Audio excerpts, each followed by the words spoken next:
But we'll start on the left here with the Amgen Breakaway from Cancer Most Courageous Rider jersey, and James Stemper, originally from Wauwatosa, Wisconsin, now lives in Jackson Hole, Wyoming.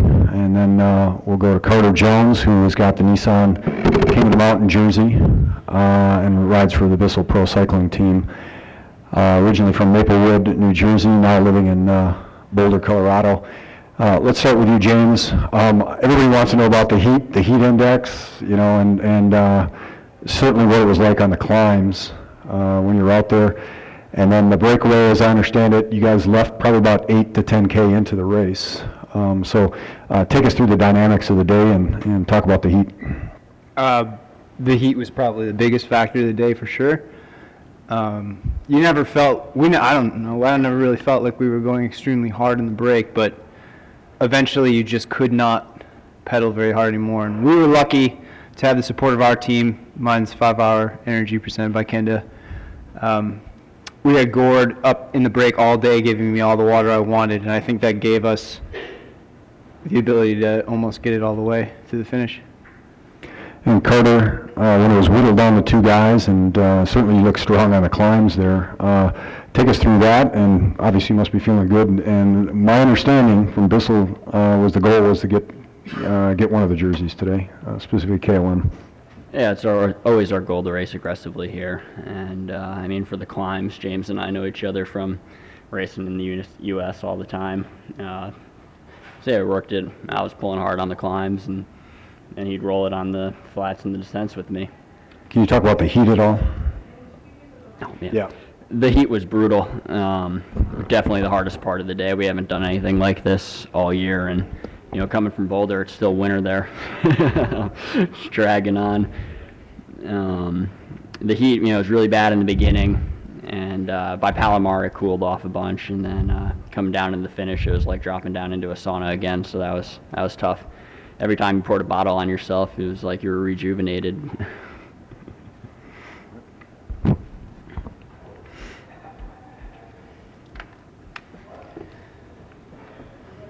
We're joined by the Amgen race leader, Lieve Veenstra, and he's with the Vacansoleil DCM team.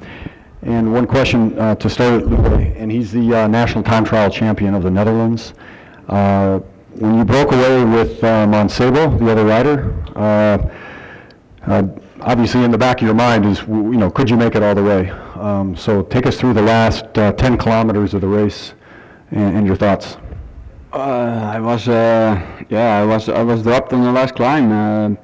The legs was not so good, and I come back and I saw a lot of teams with not much riders, and I think, yeah, why not? And I had lucky that Mancebo was with me, and he was very strong. And in the last corner, I had lucky that he was riding, and then then it was for me.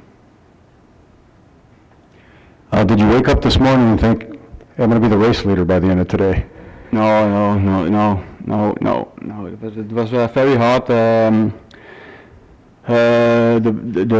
The parcours, but the temperature was unbelievable hot for me, and I think for the whole peloton. Questions? We do have a mic. Who's got the mic? There we go.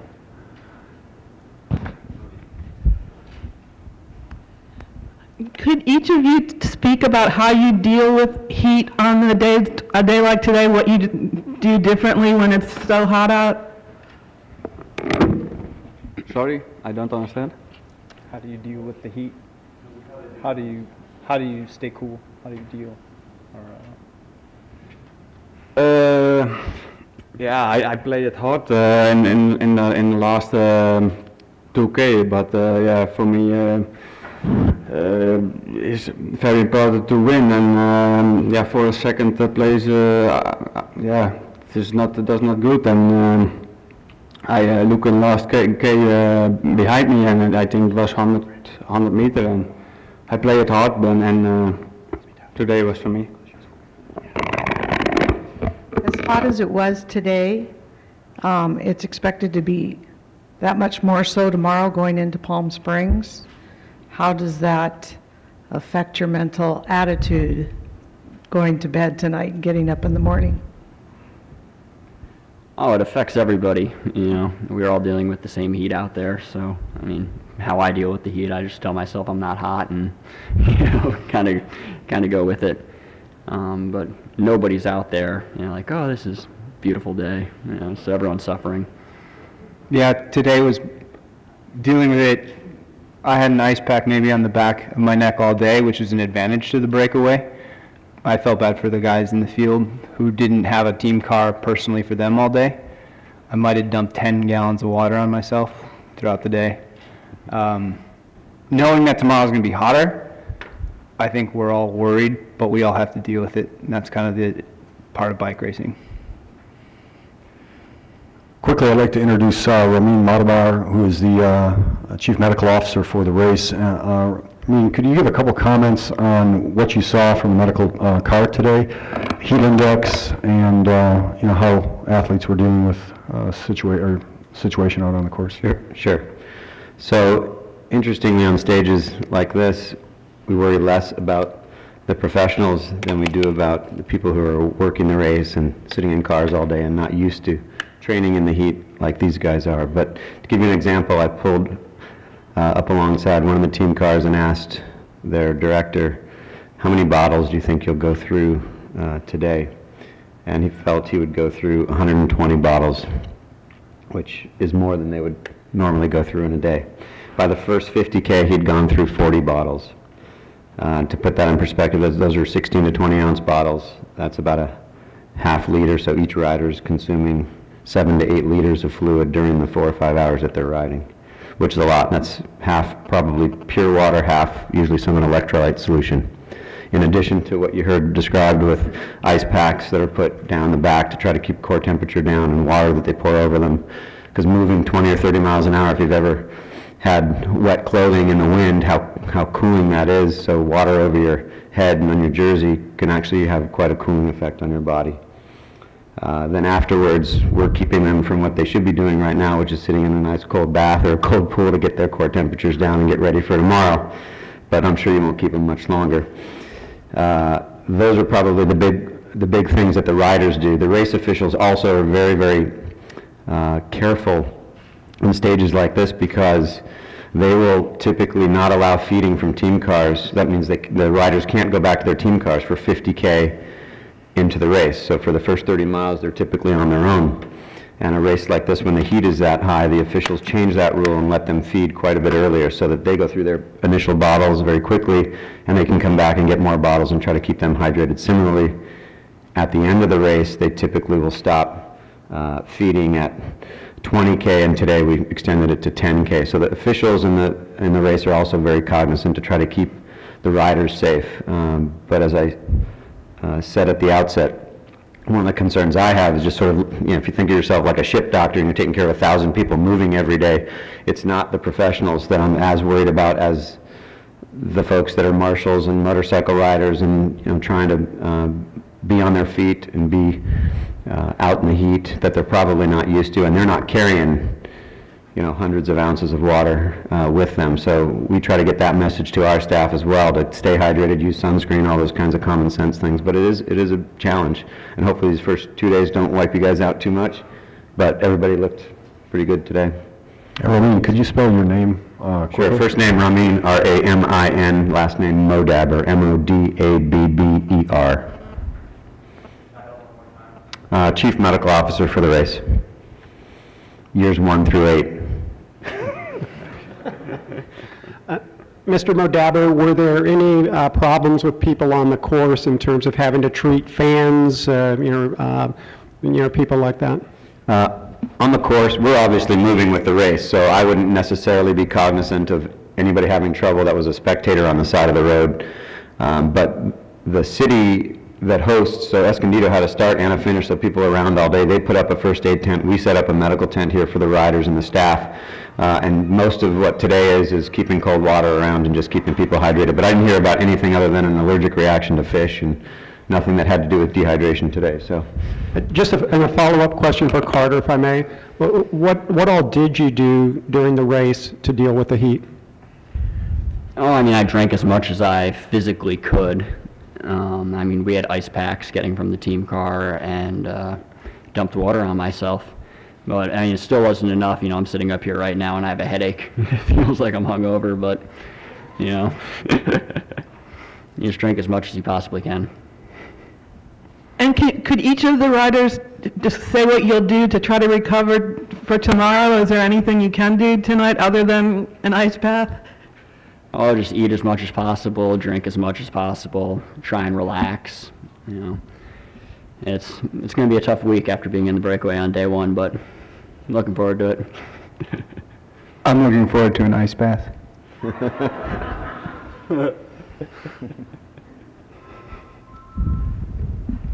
This question is for James. This is Laura Weislow from Cycling News. Congratulations on your performance today.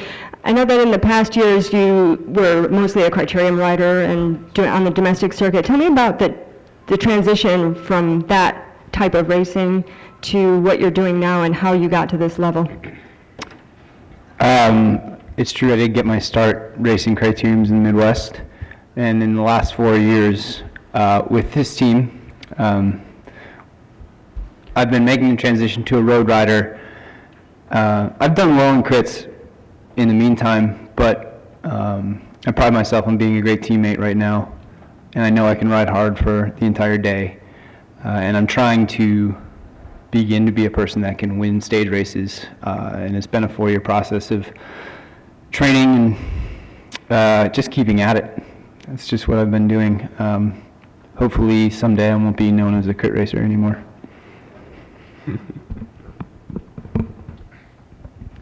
This is a question for Louis. As far as the pre-race talk went, everyone thought TJ was big favorite, and it seems like you guys have a really good team. You have Thomas and you have yourself. Do you think that Vac and Soleil rider can win the Tour of California, and how do you do it? Yeah, maybe we will see tomorrow. The final is hard with I think a hard climb. I hope for a better day. Today I was dropped on the last climb, but I think that that is the first stage. I think tomorrow I'm better, and yeah, we will see. We have a strong team, and we try and to control the race, and we will see. Leeuwen, Diederik van Hoogstraten van de Volkskrant. Can you talk a little bit about what it means to win here in the United States and California, and how that compares to a win in Holland or in Europe in general? Does it feel different? Is it a different experience? Talk about that if you would. Yeah, it is different to win in Holland. In Holland is a little bit smaller, but in Belgium, when you there win, is a little bit the same. It is big, and but it's nice to win. In all languages. Yeah. We'll take one more question, and we're also going to do a photo opportunity. We've got some guests from the breakaway from Cancer Mile today.